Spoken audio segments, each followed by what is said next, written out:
Anticipated documentary about Sean Diddy Combs is officially here, and we hear from two jurors from the Diddy trial, some accusers who spoke out for the documentary, and 50 Cent got his hands on some footage that Diddy claims belongs to him. We have to find somebody that'll work with us that has dealt in the dirtiest of dirty business. We're losing. I reached out to Sean Combs' spokesperson, who tells me that the reason why that personal footage exists is because Sean Combs has been documenting his own life since he was 19 years old. They say that this footage was captured from a personal videographer hired by Sean Combs. If Sean Combs watches this, what do you think he's going to feel? Like, wow, this is amazing. I think he's going to say this is the best documentary I've seen in a long time. Because you'll see people saying that. I mean, he may feel a different way about pieces and bits of it, but he knows the truth. His lawyers even sent a cease and desist letter to Netflix, which I have obtained. I reached out to Netflix and they referred me to a statement from the documentary's director, who says, quote, "It came to us, we obtained the footage legally and have the necessary rights." Diddy's attorney just admitted what nobody on his team wants to say out loud. 50 Cent may have completely shut the door on any real appeal. The new evidence shown in 50's Netflix documentary, Sean Combs, The Reckoning, reopens serious questions around the murder of Tupac Shakur, and that alone puts Diddy in an even deeper hole. He don't give a damn. He literally is saying he's gonna reach out to Trump to remind Trump of the things that P. Diddy has said about him for the sole express purposes of making sure that Trump doesn't pardon Diddy in the event that Diddy gets convicted of trafficking and racketeering. That's what 50 Cent is sworn to do.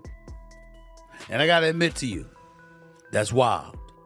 Damn, you know you got an enemy there when the man want to go out of his way to contact the president, you know, and clearly he has some kind of inroads where he can get to President Trump so President Trump can hear him.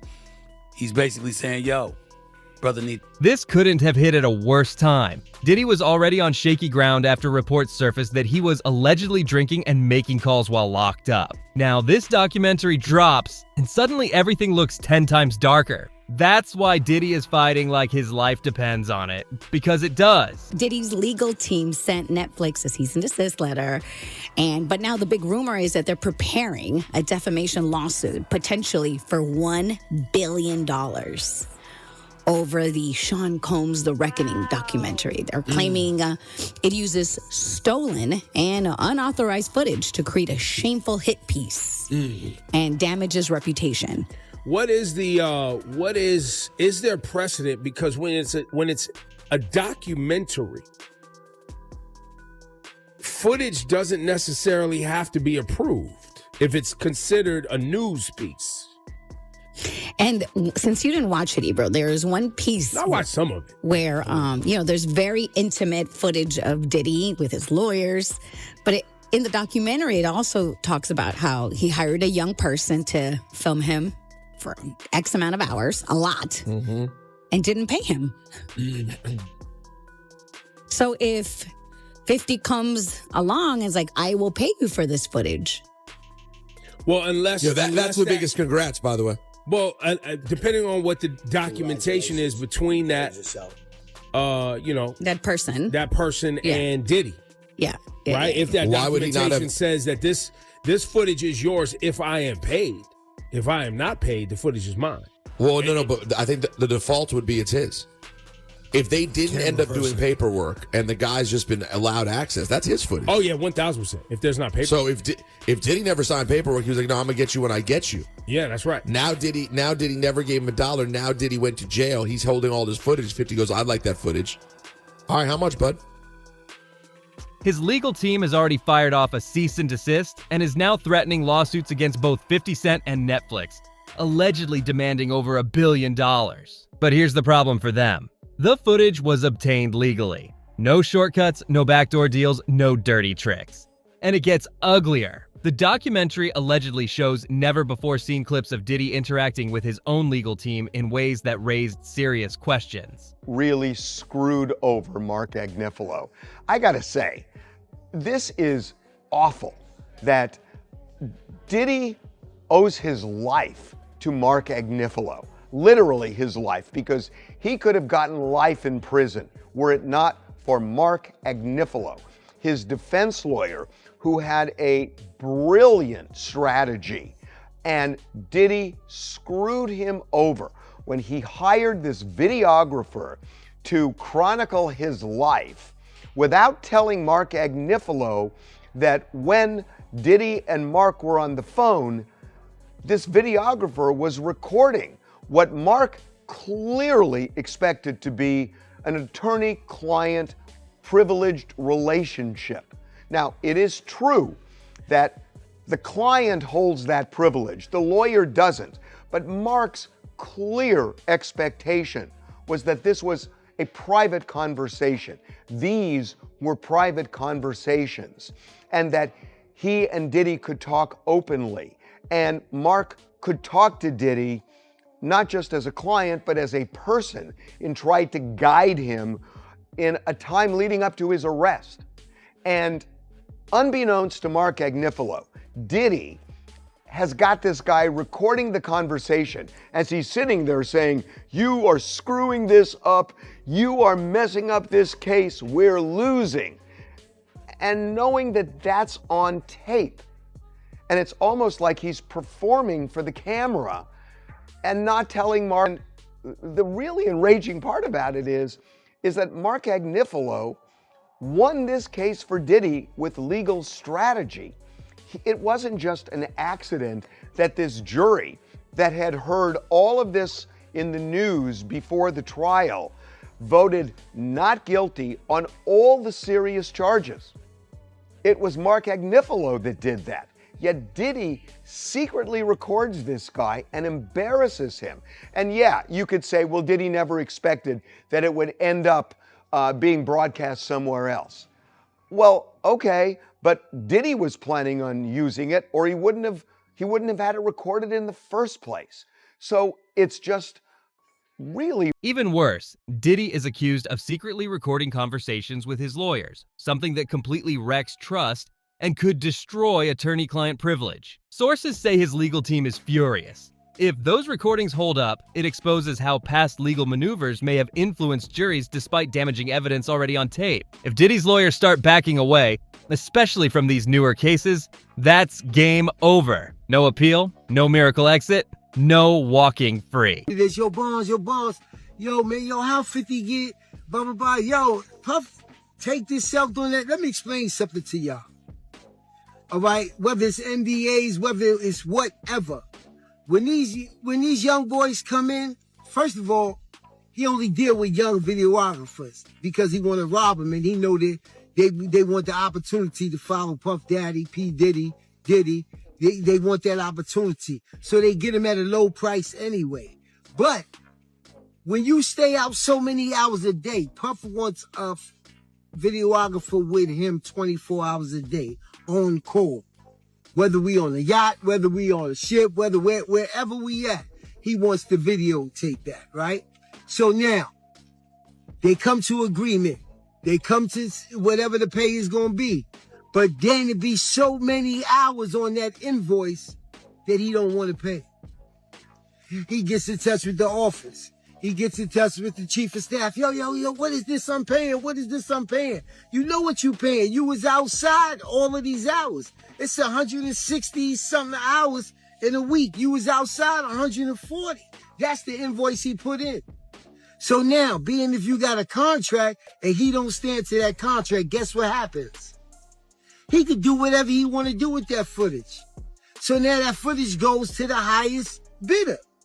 And 50 had to be the highest bidder to get there. Yo, this is business. You know what I'm saying? Everybody ain't in love with you. Everybody ain't dedicated. Everybody ain't loyal to the point of stupidity. Diddy really thought he was untouchable.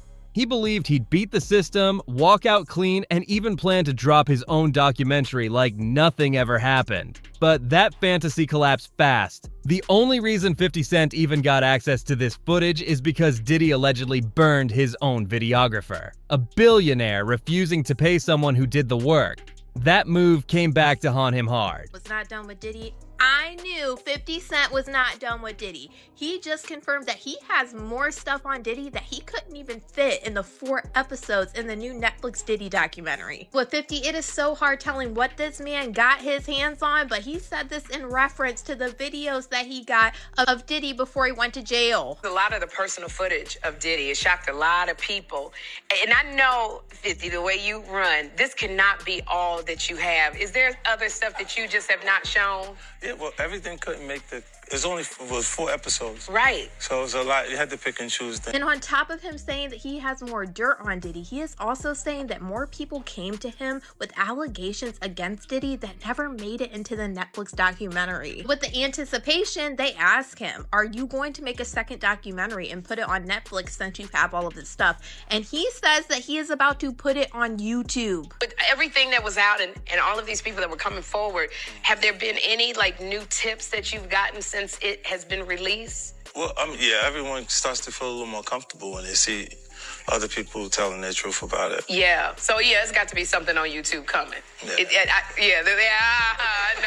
I'm not gonna lie, I felt like certain things were left out of 50 confirmed this publicly, sharing commentary that suggested Diddy's legal team wouldn't be able to spin their way out this time. And 50 isn't just dropping footage for clicks. He's allegedly making calls, writing letters, and actively pushing to block any appeal from moving forward. That's pressure from every angle. We are planning to appeal. Man, I want to hear them, bro. We are planning to appeal. We think we have strong bases to appeal. Yeah. The strongest basis is that the jury reached a verdict on coercion. It found there was not coercion. And I think the judge said coercion today as a basis for a sentence at least a dozen times. We think that is unconstitutional. Yeah. We think that a jury verdict should mean more than our jury's verdict seems to mean. And so we are planning to appeal. Absolutely. Filed a cross appeal. What would happen in that regard if they filed a cross appeal and then Sean Diddy Combs get a higher sentence?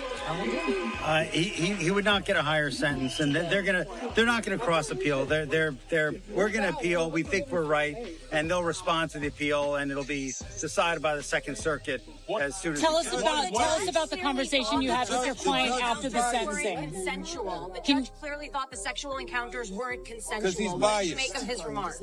He's biased. If anyone, I'm happy to go. So we think that's just absolutely inconsistent with the jury's verdict. I mean, the jury's verdict was resoundingly clear. There was no sex trafficking. There was no racketeering. Everything was consensual. Everything was adult, which is why he was convicted only of the prostitution offense. What we feel happened today was that the judge acted as a 13th juror, yes, one that we did not choose, and that he second-guessed. It gets worse. In a recent interview, 50 claimed he's sitting on over 140 hours of footage.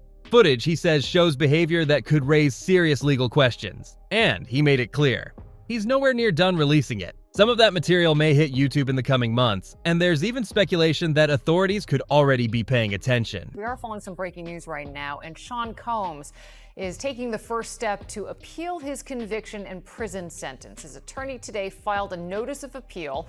Earlier this month, the disgraced music mogul was sentenced to 4 years in prison on prostitution-related charges.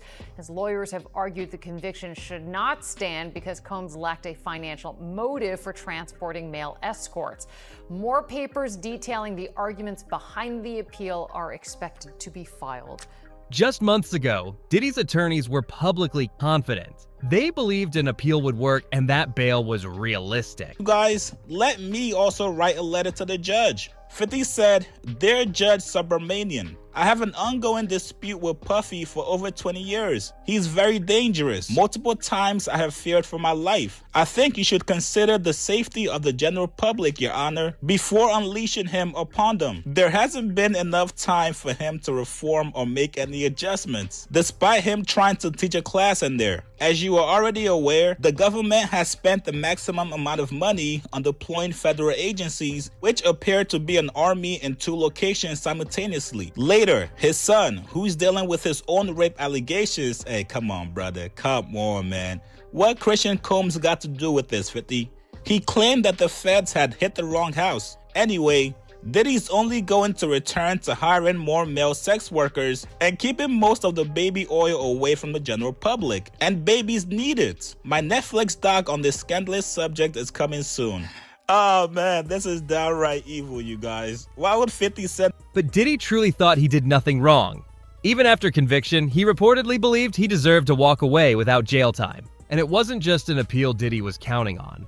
There was an even bigger escape plan in motion. Hazed by the online hate after some social media users called the rapper, quote, petty for producing the Netflix documentary Sean Combs' The Reckoning. 50 Cent tells the Gold Derby in an interview published December 9th that he really doesn't sweat the criticism, saying, I accept that, I'll take that, I'll wear that. I have antics that I have become comfortable with on social media. And while some believe the docuseries is a, quote, hit piece on Combs, the rapper maintains that was never the intent, explaining they did characterize it as a hit piece in the very beginning. It's because they didn't get a chance to watch it when they were saying that. And then after they see it, you see everyone's changed their mind and it's become the #1 doc. And as for Combs' thought on the Netflix series, the mogul spoke out against his rival shortly before the project hit the platform, with his attorney telling Variety on December 1st, Netflix's so-called documentary is a shameful hit piece. Netflix relied on stolen footage that was never authorized for release. As Netflix and CEO Ted Sarandos know, Mr. Combs has been amassing footage since he was 19 to tell his own story in his own way. It is fundamentally unfair and illegal for Netflix to misappropriate. Before this documentary ever dropped, President Donald Trump publicly confirmed that Diddy's team had reached out to him about a possible pardon. According to TMZ, insiders believe Diddy could have been released as early as the end of the year if everything went according to that plan. That wasn't speculation, that was strategy. Y'all have this in the doc? I would doubt he knows. So when this airs, that'll be the first time that his legal team, Diddy, that everybody knows that this footage is now seeing the light of day. Perhaps.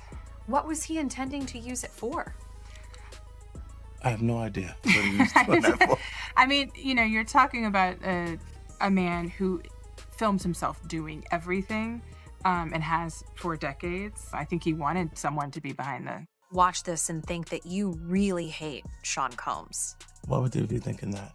Because of the things that you post on Instagram, Yeah, because but this, of the... Look at this. And let's stop for a second and do say that I hated him enough to hire his kids. And we've never done anything to each other. So it's just competitive energy and things that you say about other artists while you're in hip-hop culture. This documentary is one of several that has chronicled Combs' rise and fall, but Stapleton says theirs is different. Yeah, there's a lot of new information. No one had ever really put it together like that before. For 50 Cent, he says he feels a sense of obligation. Well, you know, if I didn't say anything, you could assume that all of hip-hop culture is comfortable. This wasn't a last-minute move either. Diddy was allegedly pushing for a pardon even before sentencing. His attorney, Mark Agnifilo, admitted Diddy told his team to contact Trump directly and push the message hard. I need a pardon. Get me a pardon. Man shouldn't be doing this to another black man. How come we not having conversations about what Diddy did to other black people? Like when you watch that documentary, every person on that documentary except for Aubrey O'Day is black. So how come nobody is saying a black man shouldn't do that to other black people? Because here's the thing, there are things we know Diddy did because we saw it, and there are things he's being accused of. We don't know if they're true. Right. But either way, majority of people who are accusing him of something are black. So I don't understand why, you know, there's more conversations about that, but everybody's so, 50 Cent shouldn't be doing this to another black man. What about all the black people Diddy did? But here's where it all went sideways. 50 Cent was actively working against that outcome at every turn. He wasn't just talking online. He reportedly submitted a letter to the judge before sentencing, urging the court to take a harder stance. That alone may have shut down any quiet deals before they could happen.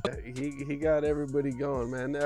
You know, he's getting a lot of backlash, man. Like, people are like mad at 50 for getting behind this thing.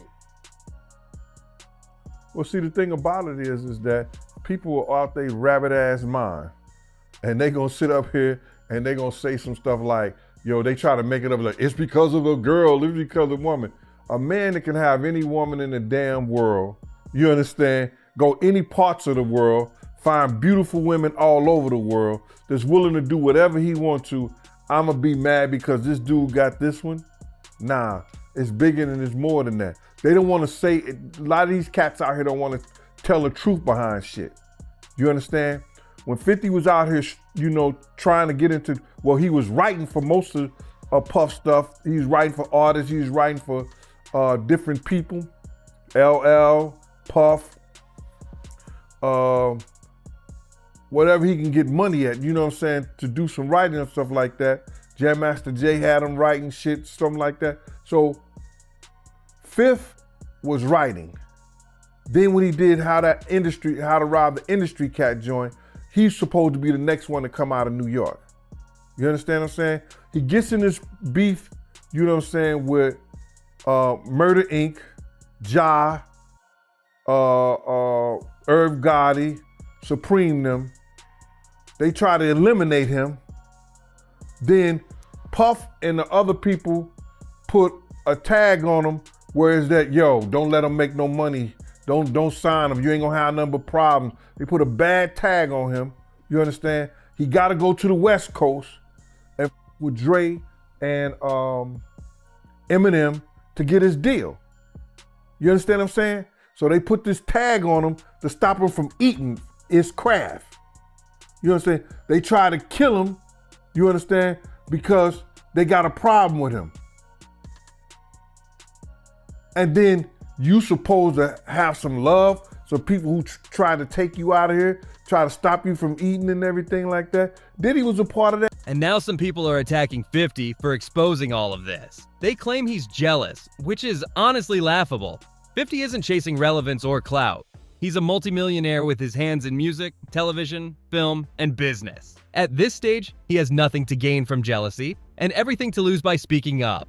That's exactly why people are paying attention. The diddler has sent 50 Cent some damn flowers while he locked up, bro. All right, we all know Diddy is mad about this whole docuseries that 50 put out on Netflix and is #1 going crazy, so you know he mad. Now, according to 50, all right, these are some warning flowers. Y'all know how Diddy used to get down. You know, he used to send people shit in the mail. He'll send a nigga to blow up a car. Y'all know how he get down. So if he mad, clearly he's mad about this documentary. Bro sent 50 some flowers at his hotel while he was in Miami, bro. Now, I ain't gonna show the address on these flowers, but 50 posted the whole address. Now, in the caption, 50 said, "What kind of gay shit is this? Diddy send me flowers at Club 11, LOL. LOL, why all the foreplay? Get busy, you know I'm stupid." Then he commented again and said, "A warning, I'm 90s grimy. You don't warn me, LOL." So y'all know why Diddy sent this. He ain't send it because he happy or proud of 50 for dropping this goddamn docuseries on his. 50 responded to the backlash in his own calculated way. During an interview with NBC News, he made it clear this wasn't about attention. He said staying silent would send the wrong message, that hip-hop was okay with the behavior and that nobody inside the culture was willing to speak up. He framed it as a culture problem, not a clout chase. Court TV Live, we are following new developments in the case of the hip-hop mogul who is facing RICO charges in New York, Sean P. Diddy Combs. Court TV has just confirmed that the family of Tupac Shakur is investigating a potential link between the murder of Tupac and Sean Diddy Combs. This coming from attorney Alex Spiro, who represents Tupac's family. Now, this investigation had been previously reported by unnamed sources, but earlier today, Spiro confirmed to our Court TV team that he and a team of investigators has been hired. Sean Combs allegedly had business dealings with Dwayne Keefe D. Davis, who will go on trial next March for the murder of Tupac. This was back in 1996. Some have speculated that Diddy ordered Tupac's death. That, of course, is just a theory at this point, and we are monitoring the developments in both the Tupac murder trial and the federal indictment of Sean Diddy Combs. So, in related interviews around the same time, he even admitted he'd accept the petty label and wear it if that's what it took to force accountability. 50 also shut down one of the loudest rumors floating online. He denied that any of this had to do with anger over Diddy allegedly dating his child's mother. He made it clear this wasn't personal drama, this was principle. This. I get it. When you have a case that's 5 years old, it's hard to get overwhelming evidence that meets the burden of proof beyond a reasonable doubt.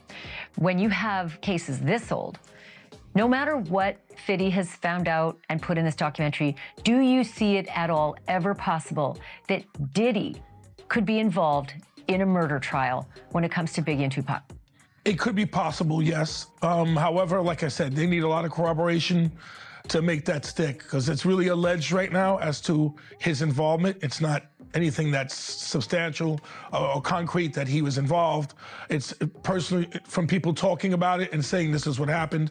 You need some more information to come forward. But things quickly turned darker. After the docuseries The Crimes of Sean Combs aired, Diddy allegedly began sending indirect threats. Just one day later, 50 received a bouquet of flowers, sent straight from Diddy himself. 50 posted the flowers on Instagram, saying he understood exactly what message was being sent. For Diddy, the worst possible outcome right now would be another federal trial, and 50 appears determined to keep pressure on that front at Juror 106, that goofy black bitch, they sitting there, and when they ask about him making eye contact or about him looking at the jury, they both lied. In my opinion, they both lied. The way when it asked, well, did he ever make eye contact? No. No. Well, see, they gave instructions and said you can't look at him. But the girl sat there and was talking about how he would look over at the jury because he forgot where he was, and how, sometimes he would nod and do this. But you said that he never looked over at the jury. You said that you never made eye contact with him. And then she starts talking about, because I just think that he nods back and forth because he always used to do that. If you were never a fan of him, if you were only a fan of the artist, and you were never a fan of him, and you were never paying, and then the way they were able to edit in him nodding back and forth during making the band and all of that, it's just kind of wild to me that nobody is seeing exactly how compromised these. all costs. A major focus of the docuseries involved Diddy's alleged connection to the murders of Tupac Shakur and the Notorious B.I.G. One claim alleges that Keith D was offered money to carry out Tupac's killing, an allegation that remains unproven. Now, Tupac's family has reportedly hired a private investigator to take another hard look at the case. Law enforcement has already confirmed that an investigation was underway long before this documentary dropped. The biggest problem right now isn't evidence. It's getting people to talk. Investigators are reportedly waiting for insiders to flip and turn on Diddy. Even Jaguar Wright weighed in, and she didn't hold back. She said her favorite part of the documentary was finally seeing the jurors exposed. Jaguar openly questioned their neutrality, claiming the jury was compromised from day one and stacked with people naturally sympathetic to the defense. Then there's 50 Cent, who somehow managed to make it even colder. In a recent interview with CNN, he joked that he was excited for Diddy to watch the documentary, and even suggested Diddy might enjoy it. But don't get it twisted. 50 made one thing crystal clear. He's not backing down. With more footage still unreleased and more voices stepping forward, this situation isn't slowing down. It's escalating. At this point, everything Diddy thought would save him is collapsing. The appeal is crumbling. The pardon route is dead. His legal team is under scrutiny. Former allies are creating distance. And the documentary he tried so desperately to silence has done the exact opposite. It's opened the door to even deeper investigations. This doesn't feel like the end. It feels like the beginning of the biggest reckoning Diddy has ever faced. Now it's on you. Drop your thoughts in the comments. Do you think this documentary permanently destroyed Diddy's chances? Or is there still something hidden that hasn't surfaced yet? Subscribe, share this video, and make sure you stay locked in, because this story is nowhere near finished.